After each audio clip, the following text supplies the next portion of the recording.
जय माता दी। जय मां कामाख्या। मां भगवती जगत जननी आद्य शक्ति भवानी आह्लादिनी शक्ति कष्ट निवारिणी दुख निवारिणी महिषासुर मर्दनी चंडमुंड नाशिनी सिंहवाहिनी क्लेश नाशिनी पाप नाशिनी दुरितापहारिणी शत्रु संग विदारिणी आप सबको सुखी रखे, स्वस्थ रखे, प्रसन्न रखे। मां भगवती और परमपिता परमात्मा आपको यश दे, कीर्ति दे, मान सम्मान दे और निरोगी काया दे और आप सबको सद्बुद्धि प्रदान करे कि आप हिंदू सनातन धर्म के जो वेद हैं, पुराण हैं, अन्य शास्त्र हैं, गीता हैं, भागवत हैं, इनका अध्ययन करें और इनको अपने जीवन में उतारें, यह साहस प्रदान करें। जय माता दी। जय मां कामाख्या।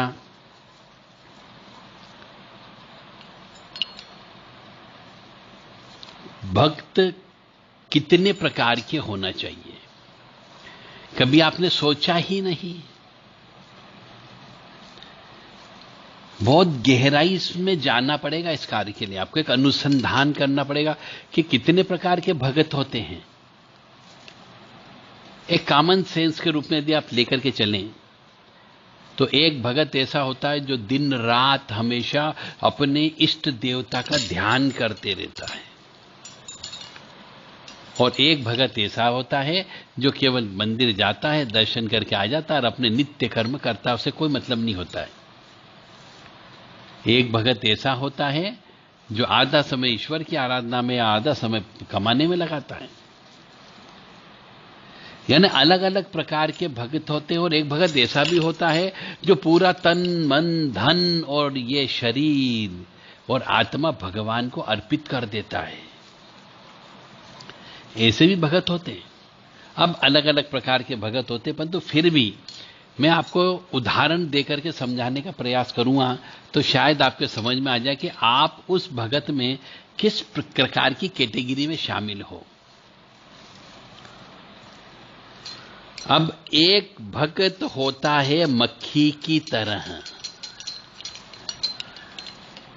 मक्खी क्या करती है? इधर से उधर, उधर से इधर डोलती रहती है। तो मक्खी मीठे की तरफ जाती है ज्यादातर। भगत भगवान की तरफ भागेगा, पर वो उड़ता रहता है। कभी इस जगह पे उड़ता है, कभी उस जगह पे उड़ता है, तो भक्त पर भागता रहता है। यानी मक्खी की तरह भगत हो गया कि उस भगवान जहां जहां होते हैं वहां वहां पे डोलते रहता है। कभी इस तीर्थ पे जा रहा था, कभी उस तीर्थ पे जा रहा था, कभी इस जगह जा रहा था, कभी वहां जगह जा रहा है। बस इस तरीके से भागता रहता है। तो उस भगत को हम कहते हैं मक्खी की तरह भगत है। ये जाएगा मीठे के ऊपर ही, यानी भगवान जहां है वहीं पर ही जाएगा, परंतु डोलता रहता है। अब वृंदावन आया 4 घंटे के लिए, तो भागकर 4 घंटे में कहां गया? बिहारी जी के पास गया। वहां धक्का मुक्की खाए के बिहारी जी, वहां से भागा राधा वल्लभ जी के पास गया हरिवंश, वहां से भागा टटिया स्थान पे, फिर वहां से राधा रमन जी वहां से गाड़ी ली, फिर गोवर्धन परिक्रमा की, फिर बरसाना करी, फिर शिखर दर्शन किया। ठाकुर जी भी परेशान। तो है कहां?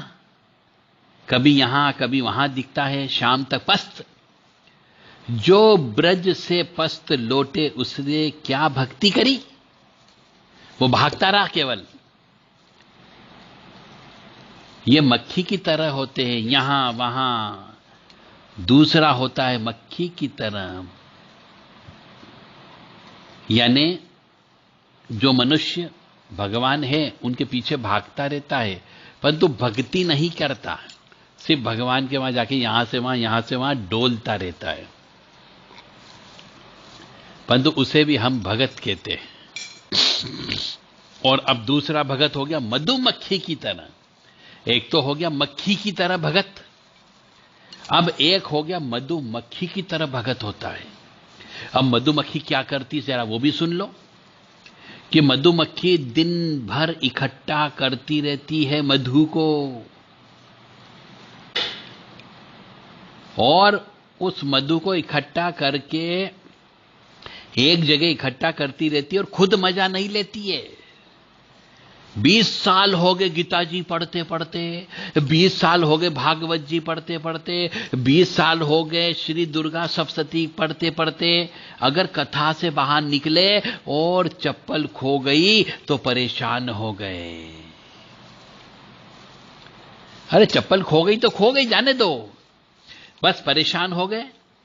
बिल्कुल धर्म क्षेत्र कुरुक्षेत्र ऐसा भगत। मंदिर तो इतनी गजब की है घर में, पर व्यस्तता है कि एक दिन भी तुलसी चढ़ाने नहीं जा पाया। इकट्ठा सब है घर में। मंदिर बहुत अच्छा संगमरमर का घर के अंदर बनाया है, सभी भगवान की मूर्तियां हैं, पर आनंद नहीं ले पाता है कि उन मूर्तियों से बात कर सके, उन मूर्तियों के सामने बैठ करके दीपक लगा सके, क्योंकि इतनी व्यस्तता है उसे, वो उसका फल नहीं ले पाता है। इसी प्रकार मधुमक्खी होती है कि दिन भर तो इकट्ठा करती रहती है। इस प्रकार मनुष्य जो भगत होता है वो भी दिन भर इकट्ठा करते रहता है और खा दूसरे जाते हैं। मतलब उन सबका आनंद नहीं ले पाता। धन तो इकट्ठा करता है पर आनंद नहीं ले पाता है। ये मधुमक्खी की तरह भगत होते हैं। और तीसरा भक्त होता है भगवान का, भंवरे की तरह। भंवरा कहीं नहीं फंसता, वो बस कमल का रस पिया और उड़ गया। जो दुनिया में भंवरे की तरह रहता है, मंदिर में भी भंवरे की तरह रहता है। इधर उधर सब व्यवस्था देखी, बीच में श्री ठाकुर जी का दर्शन करना भूल गए। भंवरे में भी एक दोष होता है। भंवरा मकरंद तो ले लेता है, पर दोष यह है कि उसकी कमल के साथ में कमिटमेंट कभी नहीं होती है। वो लेता तो मकरंद ही है, पर उसने अभी कमल निश्चित नहीं किया कि कौन से कमल से लेना है। उसकी निष्ठा अभी टिकी नहीं है, अभी उसकी निष्ठा पक्का नहीं है। निष्ठा यानी कि वो परिपक्व नहीं हुआ है। यानी भंवरा जो है अलग अलग जगह, कभी इसको इष्ट बना लिया, कभी उसको इष्ट बना लिया, कभी उसको इष्ट बना लिया। अलग अलग जगह भंवरा मकरंद लेते रहता है।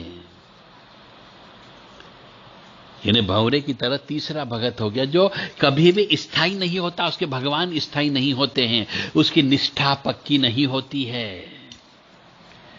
और चौथा भगत होता है एक चकोर पक्षी की तरह होता है। चकोर पक्षी की निष्ठा बड़ी पक्की होती है। चकोर बैठा रहेगा, वह इंतजार करता है स्वाति नक्षत्र का, उसी को कि उसे तो नहीं मालूम कि स्वाति नक्षत्र कब आने वाला। तो वह स्वाति नक्षत्र की एक बूंद की प्रतीक्षा करता है।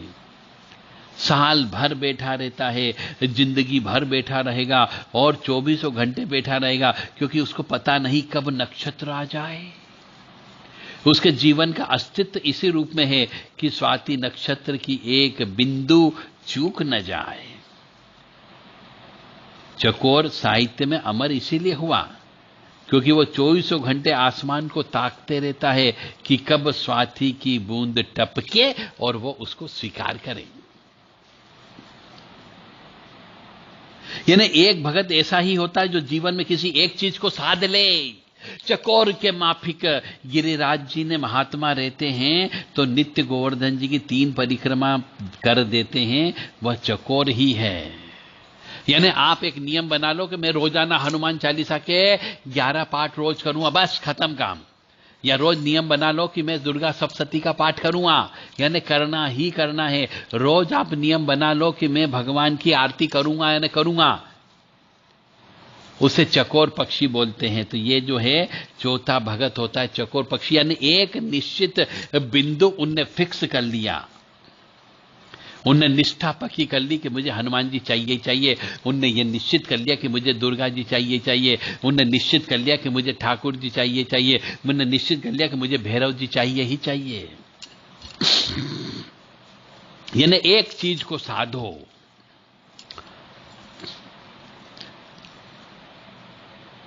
चकोर होने के लिए परिक्रमा ही तो देना बड़ी बात नहीं है। कोई एक चीज को पकड़ लो, ज्यादा कुछ नहीं हो तो किसी मंदिर की सीढ़ियों को साफ करने की जिम्मेदारी रोजाना ले लो, बस वो भी अच्छे होंगे, सीढ़ियां साफ होगी तो आपका काम बन जाएगा। तो इसलिए कथा सुनने के लिए भी 4 प्रकार के लोग आते हैं। एक मक्खी की तरह आते हैं जो उड़ते रहते हैं, जहां पोस्टर दिख जाए वहीं पर बैठे हैं, बैठ तो हैं पर करने क्या आए हैं उनको नहीं मालूम। वे ये भी चेक करते कि बाद में प्रसाद की व्यवस्था है कि नहीं है। कुछ मधुमक्खी की तरह बैठते हैं, कुछ मटेरियल इकट्ठा तो कर लेते हैं परंतु उनको आचरण में नहीं ले पाते हैं। कुछ भंवरे की तरह होते हैं जो इनके सारे सार को पकड़ते हैं। फूल बहुत दूर कुछ देने का होता है पर बावरा उसके मकरंद को पकड़ता है। 3 घंटे में कोई एक सूत्र पकड़ ले तो वह भंवरा हो जाता है।